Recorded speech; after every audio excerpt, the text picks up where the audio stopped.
Ibu mertua dan keluarganya mengajak liburan mewah ke Bali. Tapi saat sampai di hotel, mereka menyuruhku tidur di lobi. Maaf, kami lupa pesan kamar untukmu. Tidur di sini saja. Saat itu juga aku langsung pergi ke hotel lain. Kubuat ibu mertua dan iparku yang licik panik ketakutan karena tak bisa bayar tagihan R5 juta. Sebelum ceritanya dimulai, silakan tulis di kolom komentar dari daerah mana saja teman-teman yang menyimak cerita ini. Jangan lupa like dan subscribe agar channel 3 Digit Cinema bisa semakin berkembang dan bisa mempersembahkan cerita yang lebih menarik lagi. Pagi itu, udara terasa lebih sejuk dari biasanya saat Lukman memasukkan beberapa helai pakaian ke dalam koper besarnya. Dinda berdiri di ambang pintu kamar sambil melipat ke meja terakhir milik suaminya. Hari ini, Lukman harus berangkat ke kota lain untuk menyelesaikan sebuah pekerjaan penting yang memakan waktu 1 minggu. Dinda yang mengenakan jilbabnya dengan rapi melangkah mendekati suaminya dan memberikan kemeja tersebut. Lukman tersenyum hangat dan mengucapkan terima kasih kepada istrinya. Mereka berdua duduk di tepi tempat tidur sejenak. Membicarakan rencana selama seminggu ke depan, Lukman berpesan agar Dinda menjaga diri baik-baik selama ia tidak ada di rumah. Dinda mengangguk pelan dan meyakinkan suaminya bahwa semuanya akan baik-baik saja. Ia adalah seorang wanita mandiri yang memiliki usaha sendiri dan sudah terbiasa mengurus segala keperluannya. Setelah memastikan semua barang bawaan sudah lengkap, Lukman berpamitan. Dinda mengantar suaminya hingga ke halaman depan rumah mereka. Kendaraan yang menjemput Lukman perlahan menjauh, meninggalkan Dinda yang kembali masuk ke dalam rumah untuk memulai rutinitas pekerjaannya. Siang harinya, suasana rumah yang sepi tiba-tiba dipecahkan oleh suara bel pintu. Dinda beranjak dari ruang kerjanya dan berjalan menuju pintu depan. Saat pintu terbuka, ia cukup terkejut melihat Ibu Galuh dan Vida berdiri di teras rumahnya. Keduanya memamerkan senyum yang sangat lebar, sebuah pemandangan yang sangat jarang terjadi selama ini. Hubungan Dinda dengan ibu mertua dan adik iparnya itu tidak bisa dibilang hangat. Mereka sering kiali bersikap dingin atau hanya datang jika ada perlunya saja. Namun, hari ini, Ibu Galuh bahkan membawa sebuah wadah berisi makanan kesukaan Dinda. Dinda mempersilakan mereka masuk dengan sopan dan menyajikan minuman di ruang tamu. Vida duduk di sofa sambil terus menatap sekeliling rumah dengan pandangan yang sulit diartikan. Ibu Galuh memulai percakapan dengan nada suara yang dibuat selembut mungkin. Ia menanyakan kabar Dinda dan kelancaran usaha yang sedang dijalankan menantunya. Itu, Dinda menjawab semua pertanyaan dengan ramah meskipun di dalam hatinya ia merasa ada sesuatu yang tidak biasa. Setelah berbasa-basi cukup lama, Ibu Galuh akhirnya mengutarakan niat kedatangannya. Ia memegang tangan Dinda dengan erat dan menatap matanya dalam-dalam. Ibu Galuh berkata bahwa ia merasa selama ini hubungan mereka kurang dekat. Oleh karena itu, ia dan Vida berencana mengadakan liburan keluarga ke sebuah kota wisata yang sangat terkenal dengan keindahan alamnya. Ibu Galuh menegaskan bahwa liburan ini bertujuan untuk mempererat ikatan kekeluargaan di antara mereka. Dinda terdiam sejenak. Ia merasa ragu karena pekerjaan di rumah sedang menumpuk dan suaminya juga tidak ada. Dinda mencoba menolak dengan halus, mengatakan bahwa ia harus menyelesaikan beberapa laporan pekerjaannya. Namun, Vida langsung menyela dan membujuk Dinda tanpa henti. Vida mengatakan bahwa tiket dan penginapan bisa diurus belakangan. Yang penting Dinda bersedia ikut. Terlebih dahulu, Dinda masih belum memberikan jawaban pasti karena ia merasa harus meminta izin kepada suaminya. Tepat pada saat itu, telepon genggam Dinda berdering. Nama Lukman tertera di layar. Dinda mengangkat panggilan tersebut dan menyapa suaminya. Lukman terdengar sangat bersemangat di seberang sana. Rupanya Ibu Galuh sudah lebih dulu menghubungi Lukman sebelum datang ke rumah Dinda. Lukman membujuk istrinya dengan suara yang memohon. Ia berkata bahwa ibunya sangat ingin menghabiskan waktu bersama Dinda. Lukman merasa ini adalah kesempatan yang sangat bagus agar hubungan istrinya dengan keluarganya bisa menjadi lebih hangat dan harmonis. Lukman meminta Dinda untuk menunda pekerjaannya sejenak dan menikmati liburan tersebut. Mendengar permintaan suaminya yang begitu tulus, hati Dinda akhirnya luluh. Ia tidak ingin mengecewakan Lukman yang selalu berusaha menjadi penengah di antara dirinya dan keluarga suaminya. Dinda menghela napas panjang dan menjawab bahwa ia bersedia ikut. Lukman terdengar sangat lega dan mengucapkan terima kasih berulang kali. Setelah panggilan telepon berakhir, Dinda menatap Ibu Galuh dan Fida yang sedang menunggu jawabannya dengan wajah penuh harap. Dinda tersenyum tipis dan menyatakan bahwa ia akan ikut dalam liburan tersebut. Senyum kemenangan langsung merekah di wajah Ibu Galuh dan Fida. Mereka berdua bersorak kegirangan dan memeluk Dinda secara bergantian. Ibu Galuh kemudian mengatakan bahwa ia menyerahkan segala urusan pemesanan tiket penerbangan kepada Dinda karena ia menganggap Dinda lebih paham cara menggunakan aplikasi di telepon genggam. Dinda yang tidak ingin memperpanjang urusan akhirnya menyanggupi hal tersebut. Ia mengeluarkan kartu pembayarannya sendiri untuk memesan 3 tiket penerbangan kelas atas menuju kota wisata tersebut. Ia sama sekali tidak keberatan mengeluarkan uang dari hasil keringatnya sendiri karena ia menganggap ini sebagai bentuk bakti kepada mertuanya dan untuk menyenangkan hati suaminya. Keesokan paginya mereka bertiga sudah berada di bandar udara. Suasana bandar udara sangat ramai oleh calon penumpang yang berlalu lalang. Dinda tampil anggun dan rapi membawa 1 koper berukuran sedang. Sementara itu, Ibu Galuh dan Fida membawa barang bawaan yang sangat banyak seolah-olah mereka akan pindah rumah.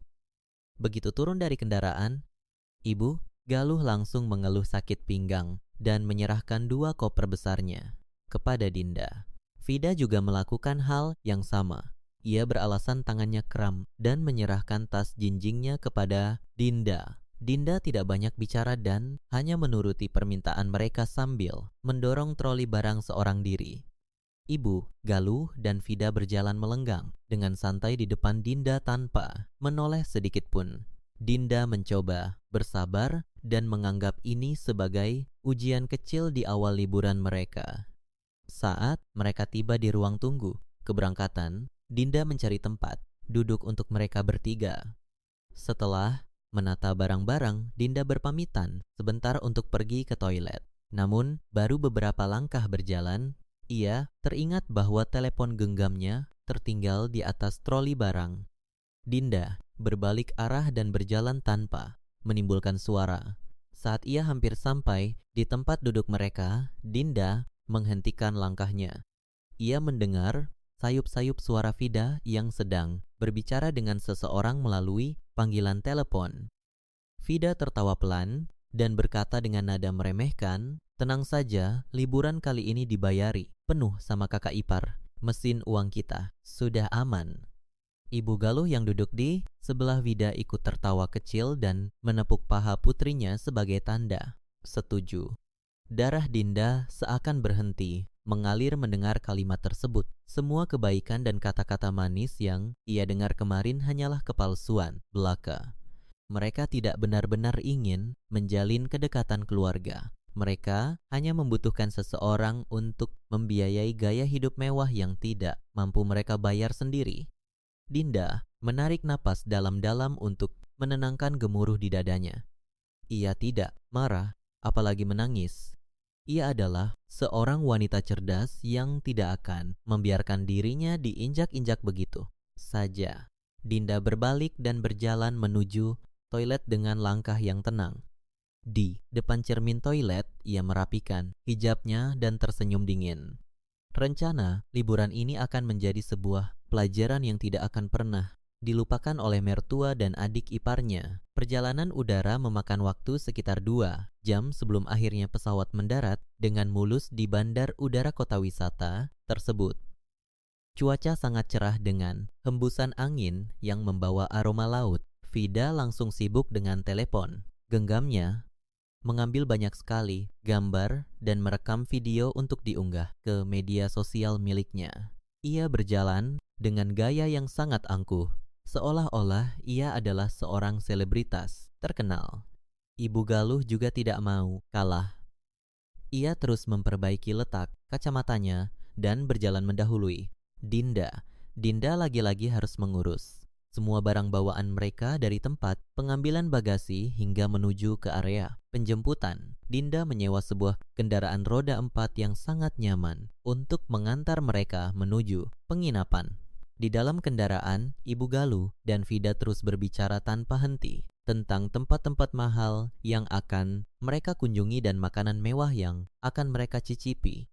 Dinda hanya duduk diam di kursi depan, menatap pemandangan jalan sambil menyusun langkah selanjutnya di dalam kepala. Setelah menempuh perjalanan sekitar 1 jam, kendaraan mereka akhirnya memasuki sebuah kawasan penginapan termewah di kota tersebut. Bangunan penginapan itu berdiri megah dengan arsitektur yang sangat indah. Taman-taman yang tertata, rapi dan kolam air mancur yang besar menyambut kedatangan mereka. Petugas penginapan langsung menghampiri kendaraan mereka untuk membukakan pintu dan membawakan barang-barang bawaan.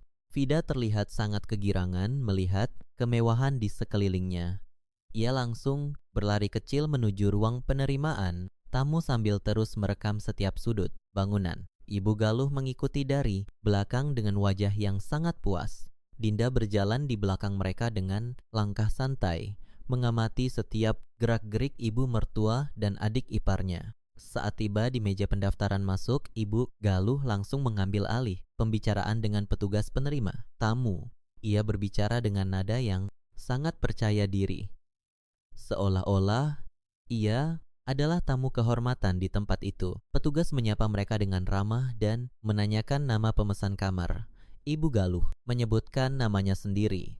Rupanya Ibu Galuh memang sudah memesan kamar sebelumnya menggunakan namanya, namun ia hanya membayar sebagian kecil sebagai tanda jadi menggunakan kartu pembayarannya yang memiliki batas sangat rendah. Ia tahu persis bahwa saat pendaftaran masuk, petugas akan meminta sisa pembayaran penuh beserta dana jaminan. Siasat Ibu Galuh adalah membiarkan Dinda yang maju untuk melunasi semuanya saat petugas meminta sisa tagihan tersebut. Petugas penerima tamu memeriksa data di dalam komputer dan mengangguk pelan. Petugas itu kemudian menyerahkan 1 buah kunci kamar kepada Ibu Galuh.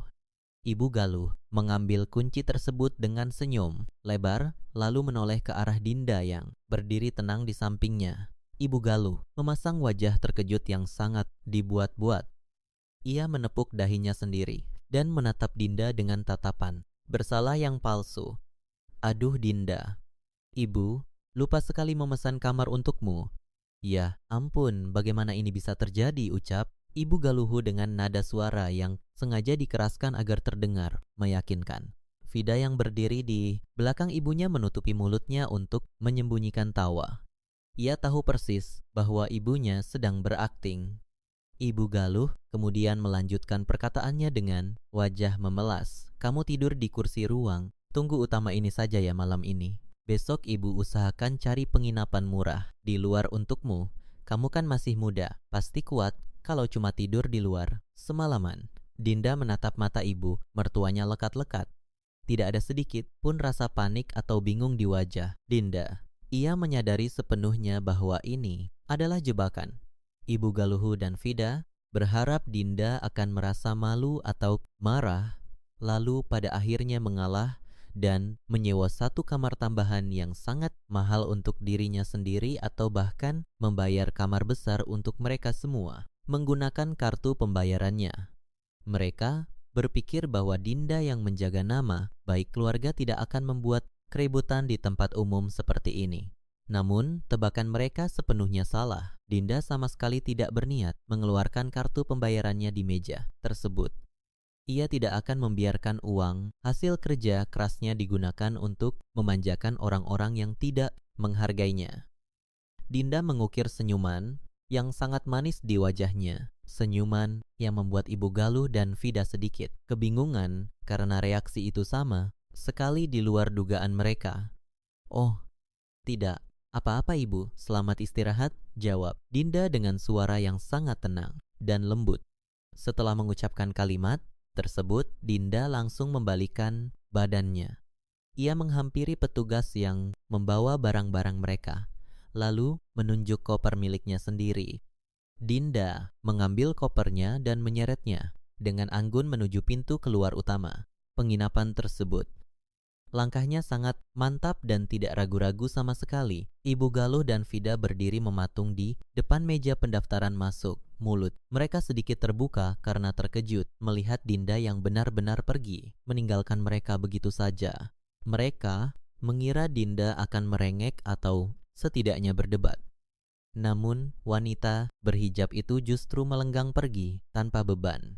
Nyonya, mohon maaf untuk sisa pembayaran dana jaminannya. Menggunakan kartu pembayaran yang mana? Tegur petugas penerima tamu.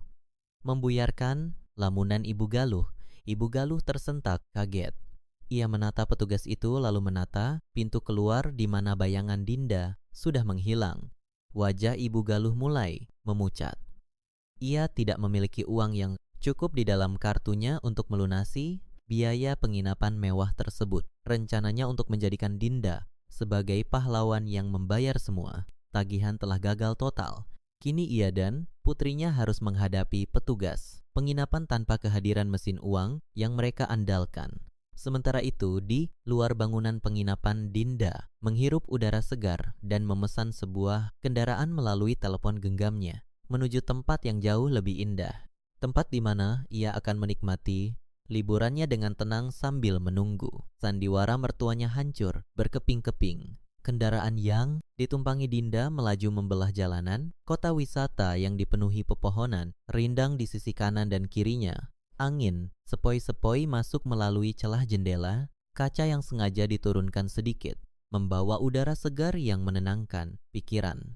Dinda duduk bersandar di kursi penumpang sambil memejamkan mata. Sejenak, membiarkan segala rasa penat dan kekecewaan perlahan menguap dari dalam kepalanya. Keputusannya untuk meninggalkan ibu mertua dan adik iparnya di tempat penginapan mewah tadi bukanlah sebuah tindakan yang gegabah. Ia sudah memikirkan semuanya dengan sangat matang. Selama ini ia selalu berusaha menjadi menantu yang baik, selalu menuruti apapun permintaan mereka demi menjaga keharmonisan rumah tangga. Namun, apa yang ia dengar di bandar udara tadi benar-benar menghancurkan sisa rasa hormat yang ia miliki.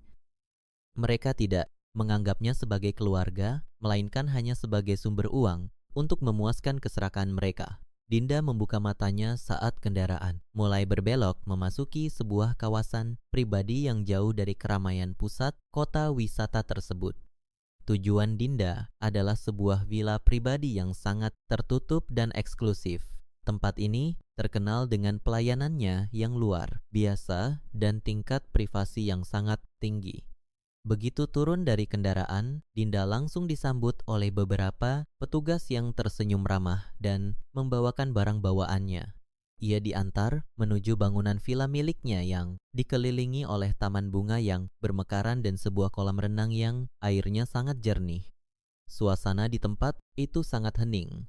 Hanya terdengar suara gemericik air dan kicauan burung yang saling bersahutan. Dinda melangkah masuk ke dalam bangunan dan merasakan kesejukan seketika. Perabotan di dalam villa itu tertata dengan sangat elegan, memancarkan kesan mewah, namun tetap hangat. Dinda duduk di tepi tempat tidur, yang sangat empuk, menarik napas panjang, dan menghembuskannya perlahan. Ia akhirnya bisa bernapas lega.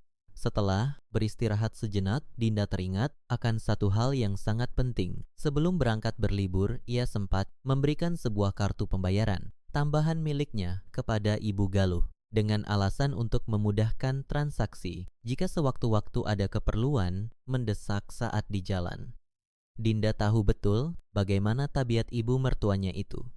Jika ia membiarkan kartu itu tetap aktif, Ibu Galuh pasti akan menggunakannya untuk membayar semua biaya penginapan dan gaya hidup mewahnya di sana. Dinda segera mengambil telepon genggamnya dan menghubungi layanan pelanggan bank penyedia kartu pembayarannya.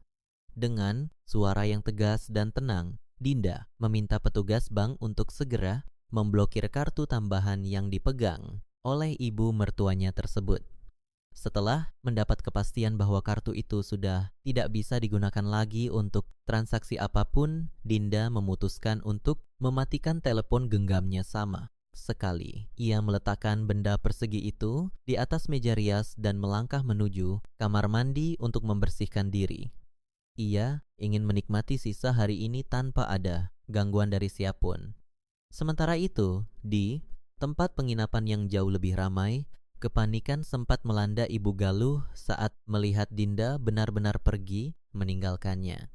Namun, Ibu Galuh bukanlah orang yang mudah menyerah pada keadaan.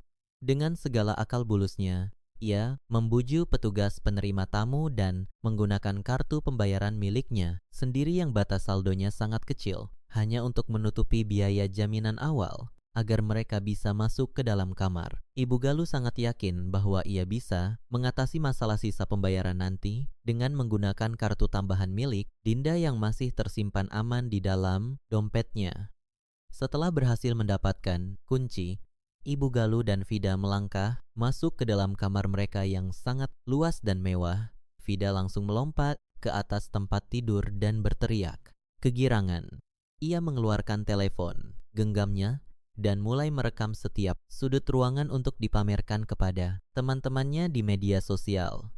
Ibu Galuh merasa sangat puas melihat senyum lebar di wajah putrinya. Ia merasa berhasil memenangkan pertarungan melawan Dinda hari ini. Merasa lelah setelah perjalanan panjang, Ibu Galuh dan Vida memutuskan untuk memesan layanan kamar. Mereka mengambil buku menu yang terletak di atas meja dan mulai menunjuk berbagai macam makanan dan minuman mahal tanpa melihat harganya sama sekali. Mereka memesan berbagai jenis daging panggang, sup iga, aneka hidangan penutup yang manis, dan minuman perasan buah segar yang harganya berkali-kali lipat lebih mahal daripada harga normal di luar sana. Tidak berhenti sampai di situ, setelah menghabiskan semua makanan tersebut, mereka memanggil petugas layanan perawatan pijat ke kamar mereka. Selama 2 jam penuh, mereka dimanjakan dengan pijatan seluruh tubuh yang sangat merelaksasi otot-otot mereka. Mereka benar-benar menikmati gaya hidup orang kaya tanpa memikirkan siapa yang harus menanggung semua biaya tersebut. Hari beranjak sore dan matahari mulai menyembunyikan sinarnya. Ibu Galuh dan Vida yang baru saja terbangun dari tidur siang mereka kembali merasa lapar. Vida merengek kepada ibunya bahwa ia sangat ingin memakan hidangan laut termahal yang menjadi menu andalan di tempat penginapan tersebut. Vida berdalih bahwa liburan mereka tidak akan lengkap jika belum mencicipi hidangan laut berukuran raksasa yang diolah oleh koki ternama. Ibu Galuh yang selalu memanjakan putrinya itu langsung setuju. Ia mengangkat gagang telepon dan menghubungi pihak restoran penginapan untuk mengantarkan hidangan laut termahal beserta beberapa hidangan pendamping lainnya ke kamar mereka. Ibu Galuh tertawa pelan, membayangkan betapa kesalnya Dinda nanti saat menerima tagihan yang membengkak. Sekitar 30 menit kemudian terdengar ketukan di pintu kamar mereka. Vida berlari dengan penuh semangat untuk membukakan pintu, mengira makanan lezat mereka sudah tiba. Namun senyum Vida memudar saat melihat bukan kereta dorong berisi makanan yang datang, melainkan seorang petugas berpakaian sangat rapi yang membawa sebuah mesin pembayaran di tangannya. Petugas tersebut tersenyum sopan dan meminta izin untuk berbicara dengan Ibu Galuh. Vida memanggil ibunya dengan perasaan sedikit heran. Ibu Galuh berjalan mendekati pintu dengan wajah angkuh, bersiap untuk memberikan perintah lagi kepada petugas tersebut. Mohon maaf mengganggu waktu istirahat Anda, Nyonya. Kami ingin menginformasikan bahwa pesanan hidangan laut Anda sedang kami proses. Namun, sistem kami menunjukkan bahwa jaminan dana dari kartu awal yang Anda gunakan sudah habis karena biaya makanan dan layanan perawatan pijat sebelumnya. Kami membutuhkan kartu pembayaran yang baru untuk menjamin seluruh sisa tagihan dan pesanan Anda selanjutnya, ucap petugas tersebut dengan nada yang sangat sopan namun tegas. Mendengar penjelasan itu, Ibu Galuh mendengus pelan dan tersenyum meremehkan. Ia merasa petugas itu terlalu berlebihan. Dengan gaya yang sangat angkuh, Ibu Galuh berjalan menuju tas mewahnya, mengambil dompet, dan mengeluarkan kartu tambahan milik Dinda. Ia menyerahkan kartu tersebut kepada petugas dengan gerakan tangan yang sombong. Petugas itu menerima kartu tersebut, memasukkannya ke dalam mesin, dan mengetikkan nominal tagihan yang harus ditahan sebagai jaminan. Ibu Galuh dan Vida menunggu dengan wajah yang sangat percaya diri, membayangkan hidangan laut mereka akan segera diantarkan setelah ini. Namun, suasana seketika berubah saat mesin pembayaran itu mengeluarkan bunyi peringatan yang cukup keras. Petugas tersebut mengernyitkan dahi dan melihat layar mesin. Ia mencoba mengulang prosesnya sekali lagi. Namun bunyi peringatan yang sama kembali terdengar. Petugas itu menatap Ibu Galuh dengan tatapan penuh penyesalan. "Maaf, Nyonya, transaksi ditolak. Kartu ini sudah diblokir oleh pemilik utama dan tidak bisa digunakan untuk melakukan pembayaran apapun." Wajah Ibu Galuh seketika pucat pasi. Jantungnya berdetak sangat kencang hingga rasanya hampir melompat keluar dari dadanya. Vida yang berdiri di sampingnya juga terbelalak, kaget. Tubuh Ibu Galuh tiba-tiba terasa lemas. Ia mengambil kembali kartu tersebut dengan tangan gemetar. Pikirannya seketika kosong. Tagihan, makanan dan layanan perawatan tubuh yang sudah mereka nikmati sejak siang tadi pasti sangat besar dan kini mereka tidak memiliki cara apapun untuk membayarnya. Rencana liburan mewah yang mereka banggakan seketika berubah menjadi mimpi buruk yang paling menakutkan. Setelah petugas penginapan itu pergi meninggalkan kamar karena tidak mendapatkan kartu pembayaran yang sah, suasana di dalam ruangan yang tadinya penuh dengan tawa dan kesombongan seketika berubah menjadi sangat hening dan mencekam. Ibu Galuh duduk, menjatuhkan dirinya di pinggir tempat, tidur dengan tatapan kosong. Tangannya masih menggenggam erat kartu tambahan milik Dinda yang kini tidak lebih dari sekadar potongan plastik tidak berguna. Vida mondar-mandir di depan ibunya dengan wajah yang sangat panik. Ia terus menggerutu dan menyalahkan ibunya karena telah membiarkan Dinda pergi begitu saja. Di ruang tunggu utama tadi siang, Vida merengek bahwa ia tidak mau tahu urusan tagihan ini dan menuntut ibunya untuk segera mencari jalan keluar. Mendengar rengekan putrinya yang tidak henti-hentinya, kepala Ibu Galuh terasa semakin berdenyut nyeri. Ia tahu persis bahwa mereka sudah terjebak dalam masalah yang sangat besar. Biaya penginapan mewah, makanan berlimpah, dan layanan perawatan tubuh yang sudah mereka gunakan pasti menelan biaya puluhan juta rupiah. Di tengah kepanikan dan rasa putus asa yang menyelimuti pikirannya, otak licik Ibu Galuh mulai bekerja mencari cara untuk melepaskan diri dari tanggung jawab. Satu-satunya orang yang bisa menyelamatkan mereka dari rasa malu dan tuntutan pihak penginapan hanyalah putranya sendiri, Lukman. Ibu Galuh menyadari bahwa ia harus memutarbalikkan fakta agar Lukman mau datang dan melunasi semua tagihan mereka. Ia harus membuat cerita seolah-olah Dinda adalah istri yang kejam dan tidak memiliki perasaan. Ibu Galuh segera mengambil telepon genggamnya dan mencari nomor kontak Lukman. Ia berdehem beberapa kali untuk mengatur suaranya, mencoba membuat nada suaranya terdengar sangat menyedihkan dan penuh penderitaan. Setelah merasa siap, ia menekan tombol panggil dan menempelkan benda itu ke telinganya. Di kota lain yang berjarak ratusan kilometer jauhnya, Lukman sedang memimpin sebuah rapat penting bersama beberapa rekan kerjanya. Suasana di dalam ruang rapat sangat serius ketika tiba-tiba telepon genggam Lukman yang diletakkan di atas meja bergetar keras. Lukman melihat nama ibunya tertera di layar. Awalnya ia berniat untuk mengabaikan panggilan itu karena tidak ingin mengganggu jalannya rapat. Namun, panggilan itu terus berulang hingga 3 kali. Khawatir terjadi sesuatu yang buruk pada keluarganya yang sedang berlibur. Lukman akhirnya meminta izin kepada rekan-rekannya untuk keluar ruangan sejenak. Ia berjalan menuju lorong yang lebih sepi dan mengangkat panggilan tersebut. "Halo ibu, ada apa?" "Aku sedang rapat," sapa Lukman dengan nada suara yang sedikit berbisik. Belum sempat Lukman menyelesaikan kalimatnya, terdengar suara tangisan histeris dari seberang telepon. Ibu Galuh menangis, terseduh-seduh, seolah-olah ia baru saja mengalami kejadian yang sangat mengerikan. Lukman seketika panik, jantungnya berdebar kencang mendengar ibunya menangis seperti itu. Lukman, cepat tolong ibu nak, istrimu kurang ajar. Dia meninggalkan ibu dan Vida begitu saja di penginapan ini tanpa uang sepeser pun. Jerit ibu Galuhu di telepon sambil terus berpura-pura menangis. Lukman mengerutkan dahinya. Ia merasa sangat kebingungan dengan perkataan ibunya. Maksud ibu bagaimana? Bukankah kalian berangkat bersama-sama? Dinda di mana sekarang? Ibu tidak tahu dia pergi kemana. Saat sampai di penginapan, dia tiba-tiba marah-marah tanpa alasan yang jelas. Dia menolak membayar kamar dan langsung pergi meninggalkan kami begitu saja dengan semua barang bawaan ini. Sekarang pihak penginapan terus menagih pembayaran kepada ibu. Padahal kamu tahu sendiri uang ibu sangat terbatas. Vida sampai ketakutan. Nak, tega sekali. Istrimu melakukan ini pada keluarga suaminya sendiri.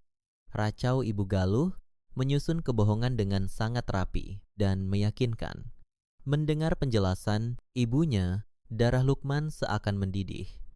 Ia merasa sangat terkejut sekaligus kecewa. Selama ini ia mengenal Dinda sebagai sosok wanita yang sangat sabar dan bertanggung jawab. Sangat sulit baginya untuk percaya bahwa istrinya bisa bertindak kejam itu kepada ibu dan adik kandungnya sendiri. Namun suara tangisan ibunya yang terdengar begitu menyayat hati membuat logika Lukman tertutup oleh emosi. Sesaat ia merasa gagal melindungi ibunya. Tanpa berpikir panjang lagi, Lukman berusaha menenangkan ibunya. Ia berjanji akan segera menyelesaikan masalah ini dan menyusul mereka ke kota wisata tersebut hari itu juga. Setelah menutup telepon, Lukman segera kembali ke ruang rapat. Ia memohon maaf kepada semua rekan kerjanya dan menyatakan bahwa ia harus menghentikan pekerjaannya. Hari ini juga karena ada keadaan darurat keluarga yang sangat mendesak. Ia menyerahkan seluruh berkas pekerjaan kepada wakilnya dan langsung bergegas mengemasi barang-barangnya. Lukman menggunakan telepon genggamnya untuk mencari penerbangan tercepat menuju kota wisata tersebut. Ia sama sekali tidak memedulikan harga tiket yang melonjak tinggi karena dibeli secara mendadak. Sepanjang perjalanan menuju bandar udara hingga duduk di dalam pesawat, pikiran Lukman terus dipenuhi oleh amarah dan rasa tidak percaya. Ia berulang kali mencoba menghubungi nomor Dinda. Namun, telepon genggam istrinya itu sama sekali tidak aktif, membuat Lukman semakin yakin bahwa cerita ibunya adalah kebenaran. Beberapa jam kemudian, Lukman akhirnya mendarat di kota wisata tersebut. Ia tidak langsung menuju penginapan tempat ibunya berada. Langkah pertamanya adalah mencari keberadaan istrinya terlebih dahulu untuk meminta pertanggungjawaban. Beruntung Lukman memiliki akses untuk melacak lokasi telepon genggam istrinya melalui sebuah aplikasi keamanan yang memang sudah terpasang di telepon genggam mereka berdua sejak lama. Meskipun telepon genggam Dinda dalam keadaan mati, aplikasi tersebut masih menyimpan catatan lokasi terakhir sebelum perangkat itu dinonaktifkan. Lukman melihat titik lokasi tersebut dan segera menyewa kendaraan roda 4 untuk menuju ke sana. Kendaraan yang ditumpangi Lukman berhenti tepat di depan gerbang sebuah villa pribadi yang sangat mewah dan tertutup rapat. Lukman turun dari kendaraan dengan langkah yang terburu-buru dan wajah yang memerah menahan marah. Ia menghampiri petugas penjaga gerbang dan menyatakan bahwa ia adalah suami dari wanita yang menginap di dalam. Setelah melalui proses pemeriksaan identitas yang cukup ketat, petugas tersebut akhirnya mengizinkan Lukman masuk. Lukman melangkah melewati taman dan kolam renang tanpa memedulikan keindahan sekitarnya. Pintu utama villa tersebut sedikit terbuka. Lukman mendorong pintu itu hingga terbuka lebar dan melangkah masuk dengan napas memburu. Di ruang santai villa tersebut, Dinda sedang duduk dengan tenang sambil membaca sebuah buku. Ia tampak sangat damai dan tidak terganggu sama sekali dengan kedatangan suaminya yang tiba-tiba Melihat ketenangan istrinya, emosi Lukman langsung meledak. Dinda, tega kamu melakukan ini pada ibu dan Vida. Mereka terlantar di sana dan kamu bersantai di sini tanpa beban sama sekali. Bentak Lukman dengan suara keras. Dinda menutup bukunya perlahan. Ia meletakkan buku itu di atas meja, lalu berdiri dan menatap mata suaminya dengan tatapan yang sangat tenang. Sama sekali tidak ada rasa takut atau bersalah di wajahnya. Dinda tidak menjawab pertanyaan suaminya dengan kata-kata. Ia melangkah perlahan, mengambil telepon genggamnya yang baru saja ia nyalakan beberapa menit yang lalu. Tanpa mengucapkan sepatah kata pun, Dinda menekan tombol putar pada sebuah berkas rekaman suara dan meletakkan telepon genggam itu di hadapan Lukman. Tenang saja, liburan. Kali ini dibayari penuh sama kakak ipar. Mesin uang kita sudah aman. Suara Vida terdengar sangat jelas dari alat pengeras suara disusul oleh suara tawa kecil Ibu Galuh. Lukman terpaku, matanya membelalak lebar. Semua amarah yang tadi membakar dadanya seketika sirna, digantikan oleh rasa terkejut yang luar biasa. Ia menatap istrinya, lalu menatap telepon genggam itu secara bergantian. Pikirannya seakan berhenti bekerja saat menyadari makna dari rekaman singkat tersebut. Rekaman itu meruntuhkan semua kebohongan ibunya dalam hitungan detik. Ruangan itu terasa sangat sunyi setelah rekaman suara itu berakhir. Lukman berdiri mematung menatap telepon genggam yang tergeletak di atas meja. Pikirannya berusaha mencerna kenyataan yang baru saja menghantamnya. Selama ini, ia selalu menganggap ibunya dan Vida sebagai keluarga yang harus ia lindungi dan sayangi sepenuh hati. Ia selalu percaya bahwa setiap keluhan mereka adalah sebuah kebenaran. Namun suara tawa licik yang keluar dari alat pengeras suara tadi benar-benar meruntuhkan semua kepercayaan tersebut. Lukman menelan ludah. Tenggorokannya terasa sangat kering. Ia mengangkat pandangannya dan menatap Dinda. Istrinya itu berdiri dengan postur yang sangat tenang. Tidak ada air mata, tidak ada kemarahan yang meledak-ledak. Ketenangan Dinda justru membuat dada Lukman terasa semakin sesak oleh rasa bersalah yang luar biasa. Dinda melangkah perlahan menuju meja kecil di sudut ruangan dan mengambil sebuah map berisi beberapa lembar kertas. Ia berjalan kembali dan menyerahkan map tersebut ke tangan suaminya. Lukman membuka lembaran kertas itu dengan tangan yang sedikit bergetar. Kertas-kertas itu adalah bukti rincian pemindahan dana dari rekening bank milik Dinda. Dinda menunjuk beberapa baris transaksi yang ditandai dengan tinta. Dinda menjelaskan dengan suara yang sangat datar bahwa selama beberapa bulan terakhir, Vida seringkali mencoba menggunakan data kartu pembayarannya untuk membeli barang-barang mewah secara sembunyi-sembunyi. Beberapa transaksi memang gagal, namun ada juga yang berhasil lolos tanpa sepengetahuan Lukman. Dinda mengatakan bahwa ia selama ini diam karena tidak ingin merusak hubungan persaudaraan antara Lukman dan adiknya. Namun, kejadian hari ini adalah puncak dari segalanya.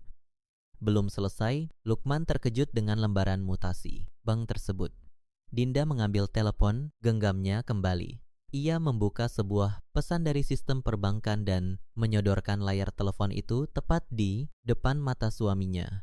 Layar itu menampilkan pemberitahuan tagihan yang tertahan dari penginapan mewah tempat Ibu Galuh dan Vida berada. Nominal yang tertera di layar membuat mata Lukman membelalak. 25 juta. Dinda menatap langsung ke dalam mata suaminya. Mas, lihat sendiri. 25 juta dalam sehari dan mereka berharap aku yang membayar semuanya. Kalimat Dinda meluncur dengan tenang, namun sangat tajam.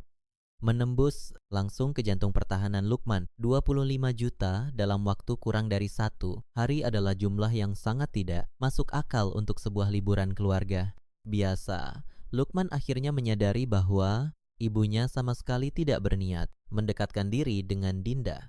Tujuan utama mereka murni untuk menguras harta istrinya.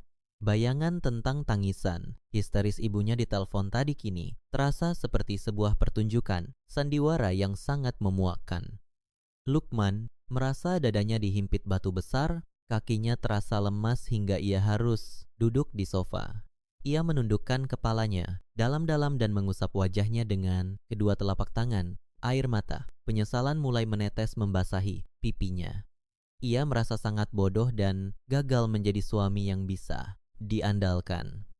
Lukman menangis terisak dalam diam. Ia menyadari betapa jahatnya ia karena sempat meragukan kebaikan istrinya sendiri. Dinda yang melihat suaminya menangis tidak mengucapkan sepatah kata pun. Ia membiarkan Lukman meluapkan penyesalannya. Setelah beberapa saat Lukman mengangkat kepalanya, matanya merah dan sembab. Ia menatap Dinda dengan pandangan yang penuh dengan rasa bersalah. Maafkan aku, Dinda. Selama ini aku sudah buta melihat kebaikan keluargaku sendiri. Suara Lukman terdengar serak dan bergetar. Ia berdiri dari sofa dan melangkah mendekati Dinda. Lukman meraih kedua tangan istrinya dan menggenggamnya dengan sangat erat. Ia meminta maaf berulang kali karena selalu meminta Dinda untuk bersabar dan mengalah demi keluarganya. Lukman berjanji bahwa mulai detik ini ia tidak akan pernah lagi membiarkan siapapun termasuk keluarganya sendiri merendahkan dan memanfaatkan istrinya. Dinda membalas genggaman tangan suaminya. Ia mengangguk pelan, memberikan tanda bahwa ia memaafkan Lukman. Melihat ketegaran istrinya, Lukman merasa mendapat kekuatan baru. Ia menghapus sisa air mata di wajahnya. Tatapannya kini berubah menjadi sangat tajam dan penuh tekad. Ayo kita temui, Ibu, biar aku yang selesaikan ini semua, sayang. Ucap Lukman dengan suara yang mantap. Mereka berdua melangkah keluar dari villa tersebut, siap menghadapi kebohongan Ibu Galuh dan Fida. Kendaraan yang membawa Lukman dan Dinda melaju, membelah jalanan kota wisata menuju penginapan tempat Ibu Galuh dan Fida tertahan. Sepanjang perjalanan, Lukman hanya dia membisu sambil terus menggenggam erat tangan Dinda. Tidak ada lagi keraguan di dalam hatinya.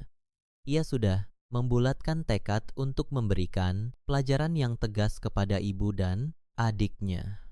Kebaikan yang terus-menerus diberikan tanpa batas ternyata hanya menghasilkan keserakahan yang tidak berujung. Setibanya di halaman depan penginapan mewah tersebut, Lukman turun terlebih dahulu dan membukakan pintu untuk istrinya. Dinda melangkah turun dengan anggun. Wajahnya tetap setenang danau tanpa riak. Mereka berjalan beriringan memasuki pintu kaca utama penginapan yang dijaga ketat oleh petugas. Suasana di ruang tunggu utama penginapan itu sedang tidak kondusif. Dari kejauhan, Lukman sudah bisa melihat ibu dan adiknya sedang berdebat sengit dengan beberapa petugas penerima tamu dan dua orang pria bertubuh tegap yang merupakan petugas keamanan setempat. Barang-barang bawaan mereka yang menggunung diletakkan sembarangan di dekat pilar besar. Ibu Galuh tampak sangat lelah dan wajahnya dibanjiri keringat. Sementara Fida berdiri di belakang ibunya sambil melipat tangan di dada dengan ekspresi wajah yang sangat kesal. Saat pandangan Ibu Galuh tanpa sengaja menangkap sosok Lukman yang berjalan mendekat, wajah wanita parubaya itu seketika berubah cerah. Ia seolah-olah melihat seorang penyelamat yang turun dari langit. Ibu Galuh langsung mendorong tubuh petugas yang menghalanginya dan berlari menghampiri putranya. Ia memasang wajah yang sangat menyedihkan, berharap Lukman akan langsung memeluk dan membelanya. Mata buaya kembali mengalir deras dari sudut matanya. Lukman, akhirnya kamu datang juga, nak. Lihat ini kelakuan istrimu. Dia berani kembali kemari setelah membuang kami begitu saja. Ibu dan Fida ditahan di sini tidak boleh ke mana sebelum membayar tagihan kotor ini. Adu Ibu Galuh sambil menunjuk wajah Dinda dengan jari telunjuknya yang bergetar. Fida juga ikut-ikutan merengek dan meminta kakaknya untuk segera menyelesaikan urusan ini agar mereka bisa segera istirahat. Petugas penerima tamu yang merasa disudutkan mencoba menjelaskan situasi yang sebenarnya kepada Lukman. Petugas itu mengatakan bahwa tagihan makanan, minuman, dan layanan perawatan tubuh yang sudah dinikmati oleh Ibu Galuh dan Fida telah mencapai 25 juta. Namun, semua kartu pembayaran yang diberikan ditolak oleh sistem perbankan. Mendengar rincian, tagihan tersebut disebut secara lantang. Ibu Galuh melirik ke arah Lukman, menunggu putranya itu mengeluarkan kartu pembayaran sakti miliknya. Namun apa yang diharapkan Ibu Galuh sama sekali tidak terjadi. Alih-alih marah kepada Dinda atau mengeluarkan dompet dari saku celananya, Lukman justru menepis tangan ibunya yang sedari tadi menarik-narik lengan kemejanya. Langkah Lukman sangat tenang saat ia maju satu langkah dan menggebrak meja penerima tamu dengan cukup keras. Suara gebrakan itu membuat beberapa tamu lain yang berada di sekitar tempat itu menoleh ke arah mereka. Ibu Galuh dan Vida terlonjak, kaget melihat kemarahan Lukman yang tidak terduga. Dinda tidak akan mengeluarkan satu keping uang pun untuk kalian, bentak Lukman dengan suara yang menggema di seluruh penjuru ruang. Tunggu. Ibu Galuh menatap putranya dengan mulut setengah terbuka. Ia sangat terkejut dan tidak percaya dengan apa yang baru saja ia dengar. Lukman, apa-apaan kamu ini? Ibu ini ibumu. Kamu mau membiarkan ibu ditangkap oleh pihak keamanan di sini? Balas Ibu Galuh dengan suara yang mulai gemetar, ketakutan. Lukman menatap mata ibunya dengan tatapan yang sangat dingin dan menusuk. Semua rasa hormatnya seakan hilang tertiup angin. Ibu dan Vida yang pesan, kalian yang bayar. Aku sudah tahu semua rencana licik kalian. Kalian pikir aku tidak tahu kalau kalian hanya menjadikan Dinda sebagai alat untuk membiayai keserakahan kalian. Vida mencoba membuka mulut untuk membela diri. Namun tatapan tajam Lukman langsung membungkam bibirnya. Lukman mengeluarkan telepon genggamnya dan memutar kembali rekaman suara percakapan mereka di bandar udara tadi pagi. Suara tawa licik Vida dan Ibu Galuh mengalun jelas di tengah ruang tunggu utama itu, disaksikan oleh para petugas penginapan yang kini menatap mereka dengan penuh rasa jijik. Wajah Ibu Galuh dan Vida seketika pucat memutih. Sandiwara mereka telah terbongkar secara memalukan di depan umum. Mulai hari ini aku tidak akan lagi menutupi keburukan kalian, ucap Lukman tegas. Ia kemudian menoleh ke arah petugas keamanan yang berdiri, berjaga di sana. Tolong selesaikan urusan pembayaran ini langsung dengan mereka berdua. Saya dan istri saya sama sekali tidak ada hubungannya dengan tagihan ini. Setelah menegaskan kalimat tersebut, Lukman meraih tangan Dinda dan meremasnya dengan lembut. Dinda tersenyum tipis, merasa sangat bersyukur karena suaminya telah mengambil keputusan yang benar. Lukman menarik tangan istrinya dan berjalan memutar meninggalkan meja penerima tamu tersebut tanpa menoleh ke belakang sedikit pun. Ibu Galuh berteriak memanggil nama putranya dengan histeris. Sementara Vida mulai menangis ketakutan saat dua orang petugas keamanan bertubuh tegap itu melangkah maju untuk mengamankan mereka. Lukman dan Dinda terus berjalan keluar dari pintu kaca, menghirup udara, kebebasan dan membiarkan dua wanita serakah itu menanggung perbuatan mereka sendiri. Kepergian Lukman dan Dinda dari ruang tunggu penginapan mewah tersebut seolah menjadi penanda dimulainya penderitaan panjang bagi Ibu Galuh dan Vida. Dua orang petugas keamanan berbadan tegap langsung mendekati mereka, berdua dengan wajah tegas. Mereka tidak lagi bersikap ramah seperti saat pertama kali menyambut tamu. Petugas keamanan itu meminta Ibu Galuh dan Vida untuk ikut ke sebuah ruangan khusus di bagian belakang bangunan agar perdebatan mereka tidak mengganggu kenyamanan tamu-tamu lain yang sedang berlalu lalang. Awalnya, Ibu Galuh menolak keras dan berusaha memberontak. Namun petugas keamanan itu dengan sigap menahan pergerakan barang-barang bawaan mereka. Petugas itu menegaskan bahwa mereka tidak diizinkan meninggalkan kawasan penginapan atau mengambil sehelai pakaian pun sebelum seluruh tagihan sebesar 25 juta diselesaikan malam itu juga. Vida mulai menangis sesenggukan. Kakinya terasa lemas hingga ia harus berpegangan pada lengan ibunya. Ruangan khusus tempat mereka dibawa terasa sangat dingin, sangat berbanding terbalik dengan kemewahan kamar yang sempat mereka nikmati siang tadi. Di dalam ruangan tertutup itu, Ibu Galuh dipaksa untuk duduk berhadapan dengan petugas penagihan. Ia mencoba memohon dan merengek menceritakan kebohongan bahwa menantunya baru saja merampok semua uangnya. Namun pihak penginapan sudah tidak mau mendengar alasan apapun. Mereka sudah melihat sendiri bukti rekaman suara yang diputar oleh Lukman tadi. Menyadari bahwa air matanya tidak lagi berguna, Ibu Galuh mulai menghubungi beberapa kerabat dan teman-temannya di kota asal.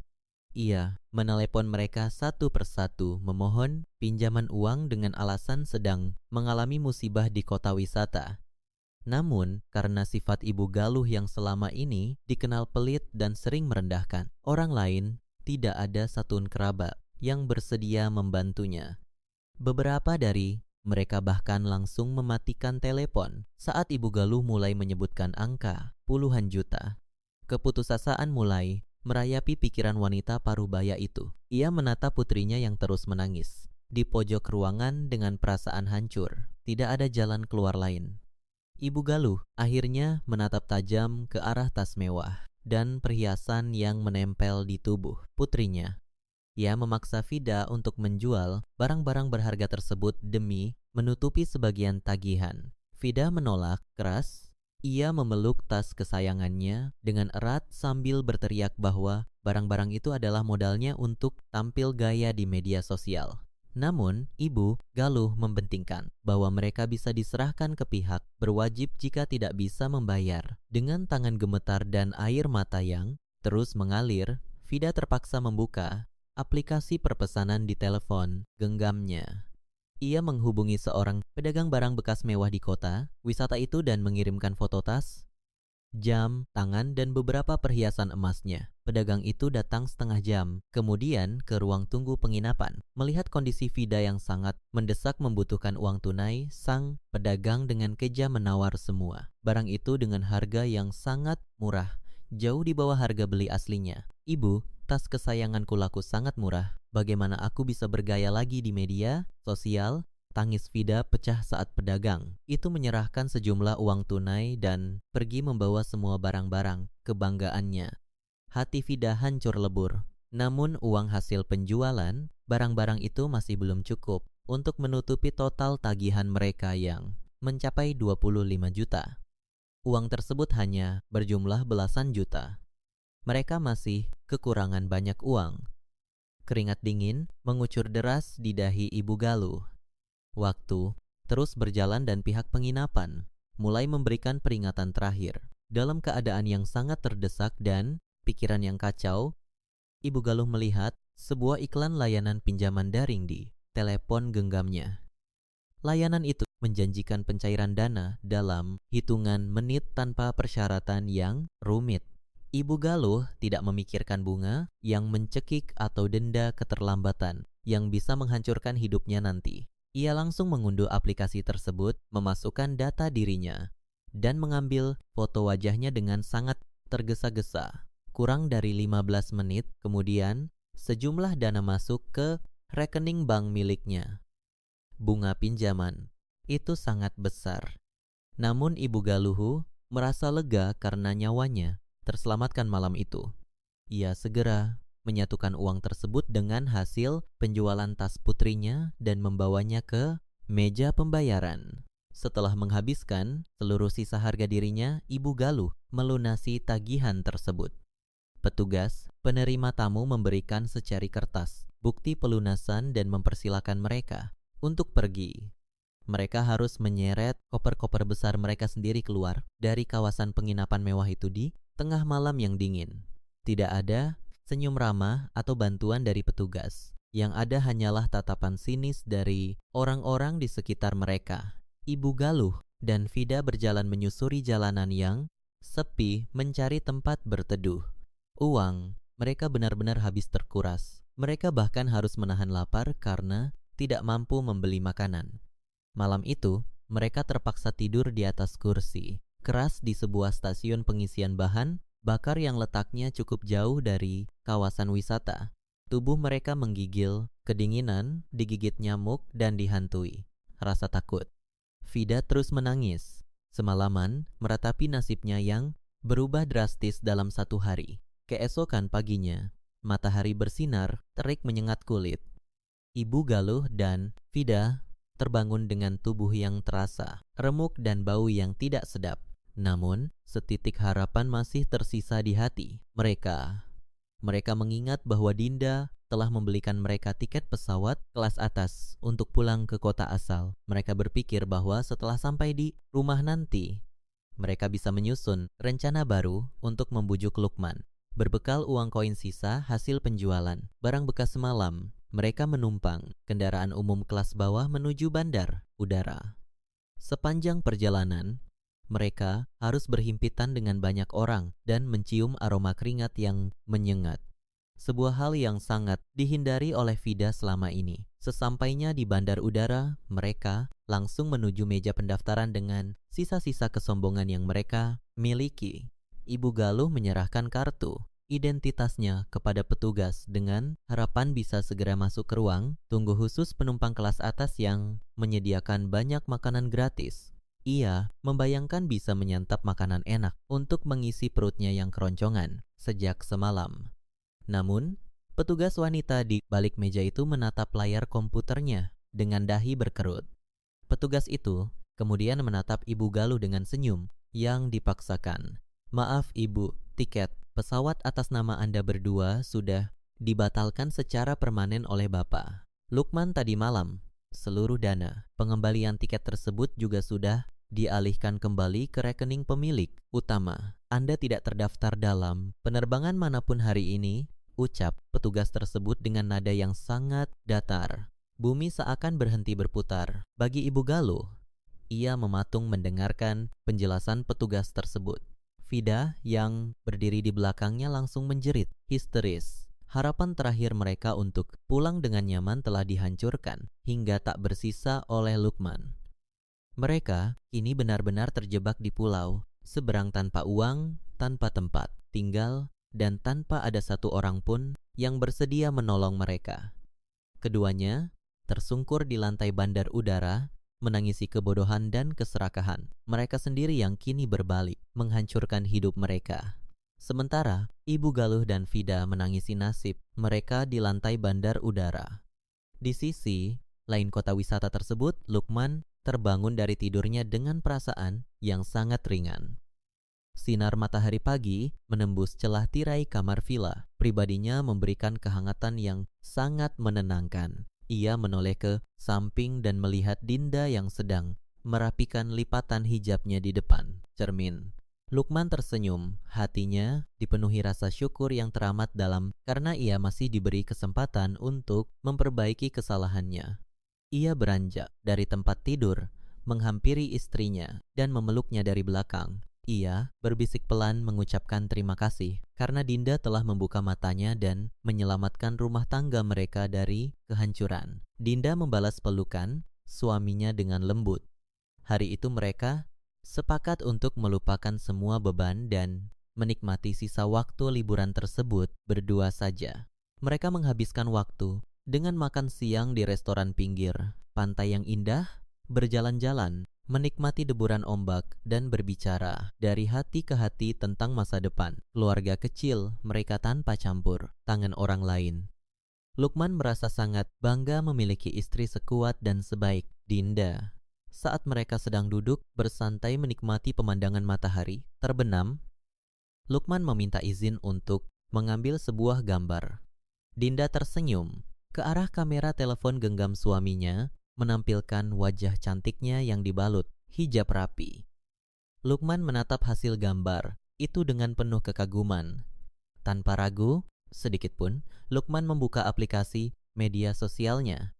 Ia mengunggah foto tersebut dengan sebuah tulisan yang sangat menyentuh hati. Tulisan itu berbunyi, "Ratuku, tidak ada yang boleh merendahkannya lagi, bahkan keluargaku sendiri."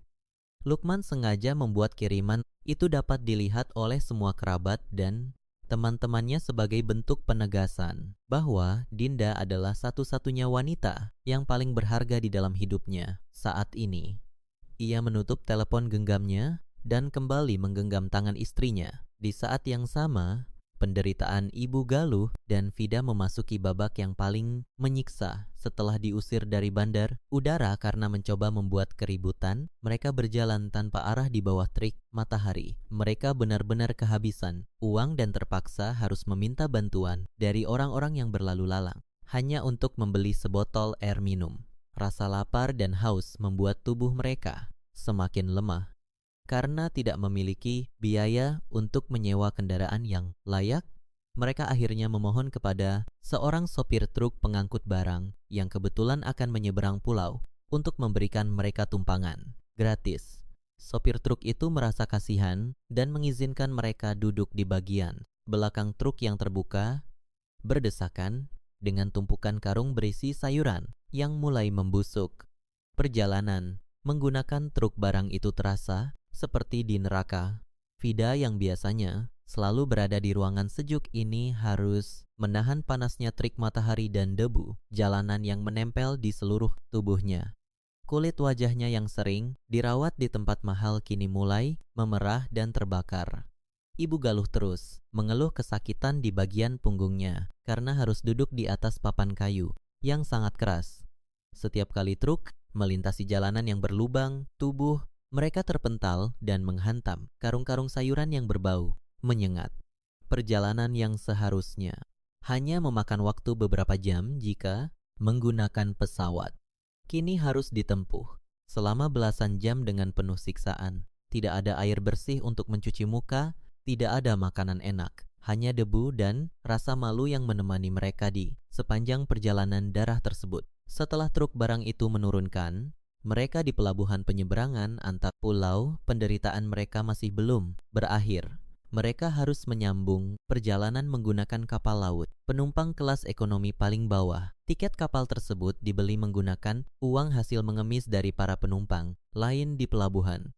Saat mereka melangkah masuk ke dalam kapal, aroma bahan bakar, mesin yang bercampur dengan bau keringat, ratusan penumpang langsung menusuk hidung. Mereka tidak mendapatkan tempat duduk dan terpaksa harus menggelar lembaran koran bekas di sudut lorong kapal yang sempit. Angin laut malam yang sangat kencang menembus pakaian mereka yang tipis. Kapal itu berguncang hebat. Setiap kali dihantam ombak besar membuat isi perut Ibu Galuh seakan diaduk-aduk. Ia mengalami mabuk laut yang sangat parah. Sepanjang malam Ibu Galuh terus muntah-muntah hingga tubuhnya lemas tak berdaya. Vida hanya bisa duduk meringkuk sambil menahan rasa jijik melihat kondisi ibunya sendiri. Saat pagi, menyingsing, kapal masih terus berlayar, membelah lautan. Vida yang tidak bisa memejamkan mata sama sekali merasa sangat bosan dan frustrasi. Ia merogoh saku pakaiannya dan mengeluarkan telepon genggamnya yang kebetulan masih memiliki sedikit daya baterai. Ia berniat mencari hiburan sesaat untuk melupakan penderitaannya. Vida membuka aplikasi media sosialnya. Namun, hal pertama yang muncul di beranda layarnya adalah kiriman terbaru dari akun milik kakaknya, Lukman. Mata Vida tertuju pada foto Lukman yang sedang tersenyum, bahagia bersanding dengan Dinda yang tampak sangat anggun dan bersinar. Vida membaca tulisan yang menyertai foto tersebut secara perlahan. Redu tidak ada yang boleh merendahkannya lagi. Bahkan keluargaku sendiri.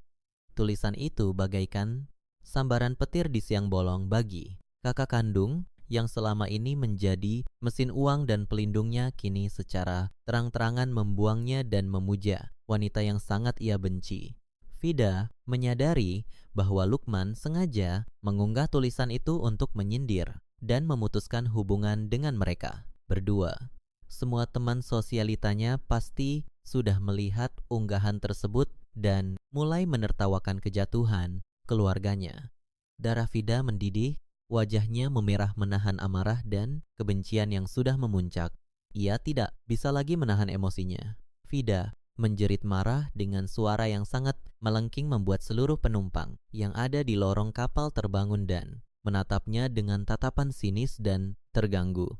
Tanpa berpikir panjang, Vida mengangkat telepon genggamnya tinggi-tinggi dan membantingnya dengan sekuat tenaga ke lantai besi geladak kapal. Benda canggih itu hancur berkeping-keping. Ia menangis histeris menyadari bahwa ia telah kehilangan segalanya, hartanya, kehormatannya, dan kakak kandungnya telah lenyap. Penderitaan perjalanan darat dan laut ini baru setengah jalan, namun mental Vida dan ibunya sudah hancur tak tersisa. Perjalanan darat dan laut yang terasa seperti siksaan tanpa akhir itu akhirnya membawa Ibu Galuh dan Vida tiba di kota asal mereka. Setelah turun dari pelabuhan penyeberangan, mereka terpaksa berjalan kaki berkilo-kilometer jauhnya karena tidak ada satuun kendaraan umum yang bersedia memberikan tumpangan secara cuma-cuma. Cuaca siang itu sangat panas terik, menambah penderitaan fisik dan batin yang sudah mereka rasakan selama berhari-hari. Pakaian yang mereka kenakan sudah sangat kotor, dipenuhi noda debu jalanan dan bau keringat yang menyengat tajam. Rambut mereka berantakan tidak karuan akibat hembusan angin laut malam sebelumnya. Kulit wajah Vida yang terbakar matahari kini mulai mengering dan terasa sangat perih, sementara Ibu Galuh berjalan tertatih-tatih sambil memegangi perutnya yang masih bergejolak akibat mabuk laut parah. Mereka berdua berjalan gontai menyusuri pinggiran jalan raya. Terlihat persis seperti sepasang gelandangan malang yang kehilangan arah. Namun, di balik penderitaan dan tubuh yang sudah melemah itu masih ada sedikit kelicikan yang tersisa di dalam benak Ibu Galuh sepanjang langkah kaki menuju rumah. Lukman dan Dinda. Ibu Galuh terus menyusun rencana di kepalanya. Ia meyakinkan dirinya sendiri bahwa ikatan darah lebih kuat daripada segalanya. Ia berpikir bahwa sekeras apapun Lukman membentak dan marah di tempat penginapan, waktu itu putranya tersebut pasti akan langsung luluh ketika melihat ibu kandungnya kembali dalam keadaan sakit-sakitan dan sangat menyedihkan. Ibu Galuh berencana untuk melancarkan sandiwara baru. Ia berniat berpura-pura pingsan atau menangis histeris di depan pagar rumah agar para tetangga sekitar keluar dari rumah melihat kejadian itu dan memberikan tekanan sosial kepada Lukman untuk segera menerima mereka kembali masuk ke dalam rumah. Vida yang berjalan menyeret kakinya di belakang. Ibunya hanya bisa mengangguk lemah menyetujui rencana tersebut. Vida sudah tidak peduli lagi dengan harga dirinya saat ini. Ia hanya ingin segera mandi, menggunakan air hangat merebahkan tubuh di atas kasur yang empuk dan memakan hidangan bergizi yang layak. Setelah berjuang mati-matian melawan rasa lelah yang luar biasa, kedua wanita itu akhirnya sampai di depan rumah besar milik Dinda dan Lukman. Pagar besi yang menjulang tinggi tampak tertutup sangat rapat. Ibu Galuh dan Vida berdiri di luar pagar tersebut sambil mengatur napas yang terengah-engah. Ibu Galuh segera melancarkan aksi sandiwara yang sudah ia susun sepanjang jalan. Ia sengaja menjatuhkan tubuhnya ke tanah, berdebu dan kedua tangannya mencengkeram erat jeruji besi pagar. Dengan suara yang sengaja dibuat selembut dan semenyedihkan mungkin, Ibu Galuh mulai memanggil-manggil nama putranya berulang kali. Lukman, buka pintunya nak. Ibu, sudah pulang. Ibu sakit sekali nak, tolong ibu, rintih Ibu Galuh sambil terus menggoyangkan pagar besi tersebut sekuat tenaga. Vida juga ikut-ikutan mendekati pagar dan memanggil kakaknya sambil menangis pilu. Suara keributan bernada kesedihan yang mereka buat akhirnya terdengar sampai ke telinga penghuni di dalam rumah. Pintu utama rumah perlahan terbuka dari dalam. Sosok Lukman melangkah keluar menuju halaman depan.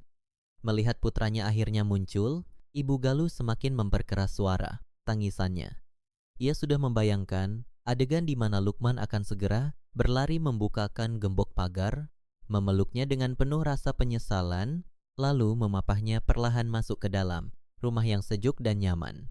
Namun, bayangan indah dan penuh harapan itu seketika sirna tertiup angin saat Lukman berjalan mendekati pagar dengan ekspresi wajah yang sangat dingin dan rahang yang mengeras tegang. Tidak ada sedikit pun raut kepanikan, kekhawatiran, atau rasa kasihan yang terpancar di wajah pria tersebut. Lebih mengejutkan lagi, Lukman tidak datang dengan tangan kosong. Di kedua tangannya, ia menarik 2 buah koper besar beroda hingga ke depan pagar pembatas. Koper-koper itu adalah tempat penyimpanan seluruh pakaian dan barang-barang pribadi milik Ibu Galuh. dan Vida yang selama ini diletakkan menumpang di salah satu kamar di rumah tersebut. Lukman membuka gembok pagar dengan gerakan cepat, namun ia sama sekali tidak membuka pintu besi itu lebar-lebar. Ia hanya membukanya sedikit, celah sekadar cukup untuk mendorong dua koper besar itu keluar ke jalanan, meletakkannya tepat di hadapan ibu dan adiknya yang masih terduduk di atas tanah. Ibu Galuh menghentikan tangisannya seketika. Mulutnya terbungkam. Ia menatap dua koper besar itu, lalu mengangkat kepalanya menatap wajah putranya dengan tatapan kebingungan yang luar biasa besar. Lukman, apa maksud semua ini nak? Ibu, ini ibumu yang sedang sakit parah. Kenapa kamu malah mengeluarkan barang-barang pakaian kami? Tanya ibu Galuh dengan suara yang bergetar hebat. Menahan rasa terkejut, Lukman berdiri, tegak dan menatap langsung ke dalam mata ibunya dengan sorot mata yang tajam, bagaikan sebilah pedang. Ini semua pakaian dan barang milik kalian yang tersisa di rumah ini. Bawa koper-koper ini dan pergi dari sini sekarang juga. Kalimat Lukman meluncur dengan sangat datar tanpa nada ragu sedikit pun. Tidak ada keraguan dan yang pasti sama sekali tidak ada belas kasihan.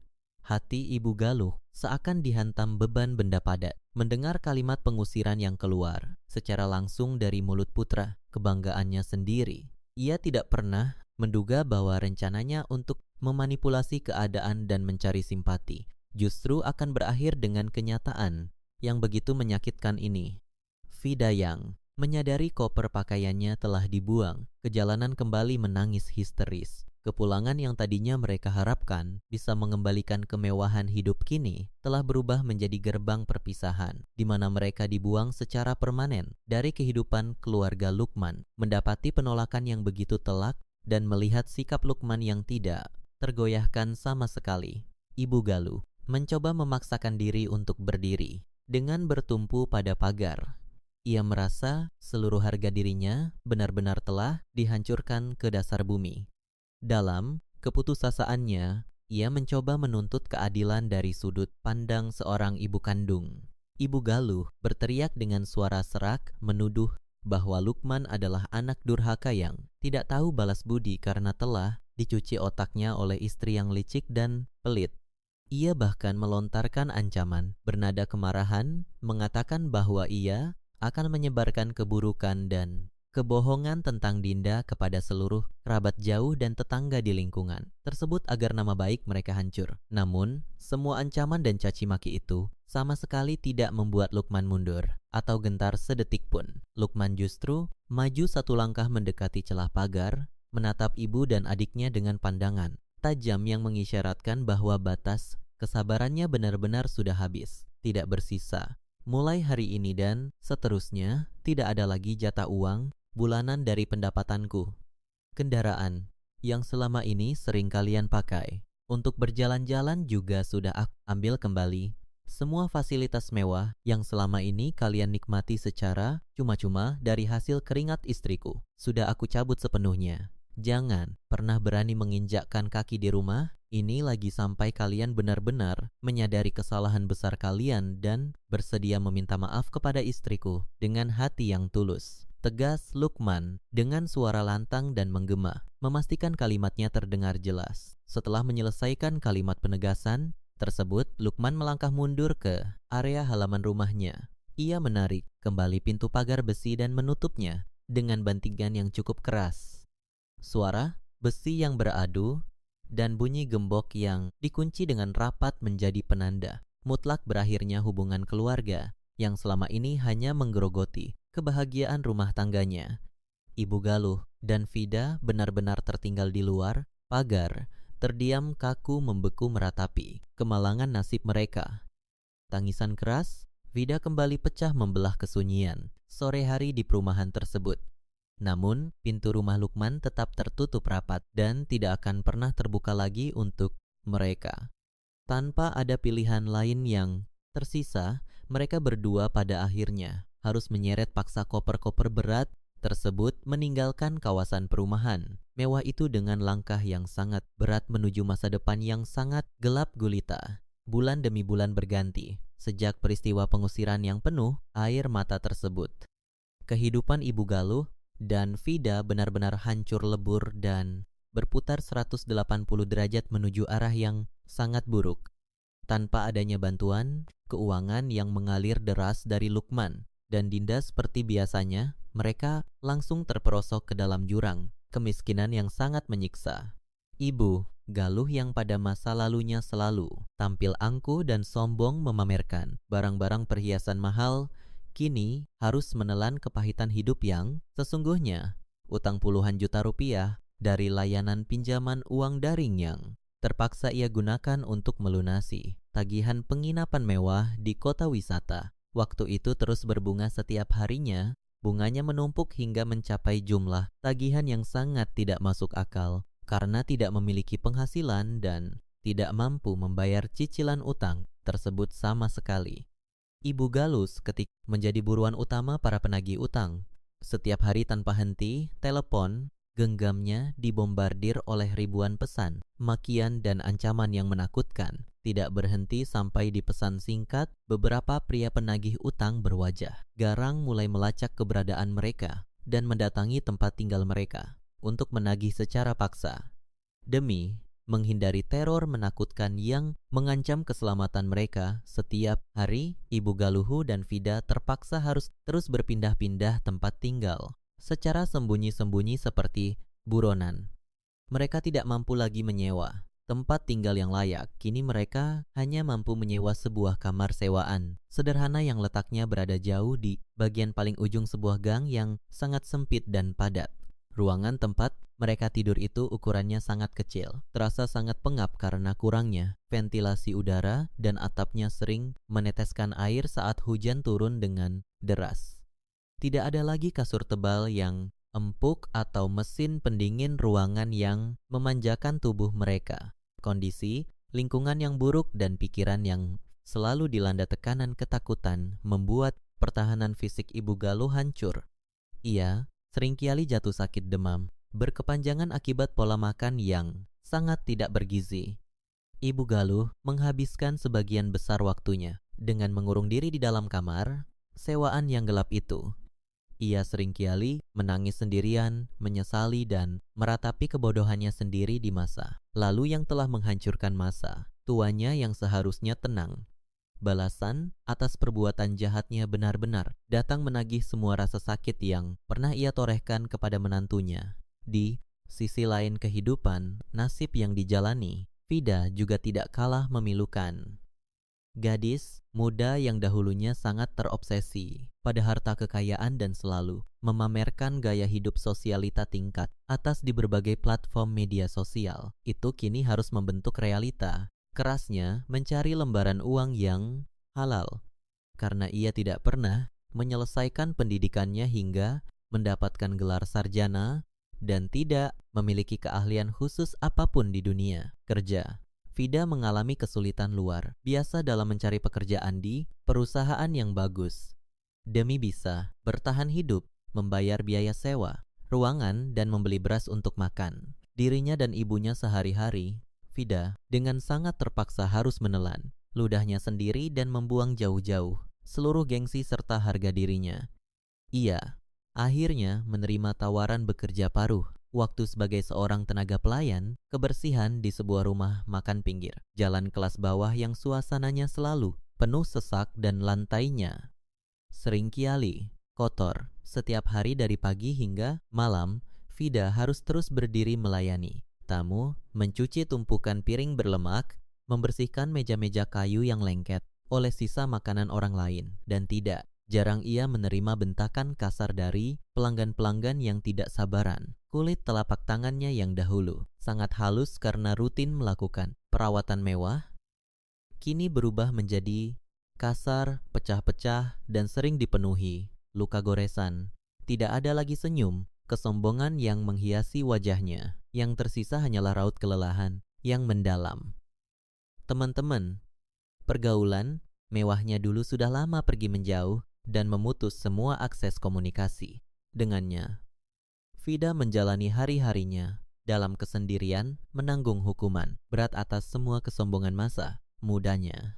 Berbanding terbalik dengan kehancuran yang dialami oleh kedua wanita tersebut, kehidupan keluarga Lukman dan Dinda justru semakin bersinar, terang benderang setelah mereka berhasil melepaskan diri dari belenggu keluarga yang menjadi beban hidup. Keputusan Lukman yang berani mengambil tindakan tegas untuk melindungi kehormatan istrinya telah membawa gelombang kedamaian yang luar biasa di dalam rumah tangga mereka. Usaha perdagangan yang dijalankan oleh Dinda kini semakin maju dan berkembang pesat, mendatangkan aliran keuntungan finansial yang jauh lebih besar dari sebelumnya. Karir pekerjaan Lukman di perusahaannya juga mengalami peningkatan pesat dan mendapatkan promosi jabatan karena kini pikirannya bisa bekerja dengan sangat tenang dan fokus. Di dalam rumah yang besar itu tidak ada lagi suara pertengkaran, tidak ada lagi kebohongan yang ditutupi, dan sama sekali tidak ada lagi air mata kesedihan akibat tuntutan tidak masuk akal dari sang mertua. Lukman dan Dinda benar-benar menikmati kualitas kehidupan pernikahan yang harmonis, saling memberikan dukungan penuh, dan sangat menghargai satu sama lain. Pada suatu malam yang tenang, bintang-bintang tampak bersinar sangat terang menghiasi langit kelam perkotaan. Lukman dan Dinda sedang merayakan momen hari jadi pernikahan mereka yang kelima di sebuah restoran berkelas yang memiliki rancangan interior indah dengan pemandangan langsung menghadap gemerlap cahaya lampu perkotaan dari ketinggian. Alunan musik alat petik yang sangat lembut mengiringi kegiatan makan malam romantis mereka berdua. Malam itu Dinda terlihat sangat mempesona dalam balutan pakaian yang tertutup sopan dan jilbab panjang yang menjuntai rapi menutupi area dadanya. Ia tersenyum sangat cerah, memancarkan aura kebahagiaan yang sangat tulus dari dalam lubuk hatinya yang paling dalam. Di seberang meja kayu bundar tersebut, Lukman duduk dengan tegap, terus menatap istrinya dengan pandangan mata yang dipenuhi oleh cinta dan kekaguman yang tidak terhingga. Lukman memajukan tubuhnya perlahan, meraih telapak tangan istrinya di atas meja dan menggenggamnya dengan penuh kehangatan. Ia kembali mengucapkan janji setianya untuk selalu menjaga dan melindungi wanita hebat itu sampai maut memisahkan mereka. Dinda membalas genggaman tangan suaminya dengan ikatan jari yang erat. Segala bentuk rasa, sakit, air mata kekecewaan, dan pengkhianatan pahit di masa lalu akhirnya telah terbayar lunas dengan akhir membahagiakan yang mereka bangun dan pertahankan sendiri. Mereka berdua bersiap melangkah menyambut masa depan dengan pijakan kaki yang ringan dan hati yang lapang, meninggalkan orang-orang serakah di belakang layar kehidupan untuk terus menanggung akibat dari perbuatannya sendiri.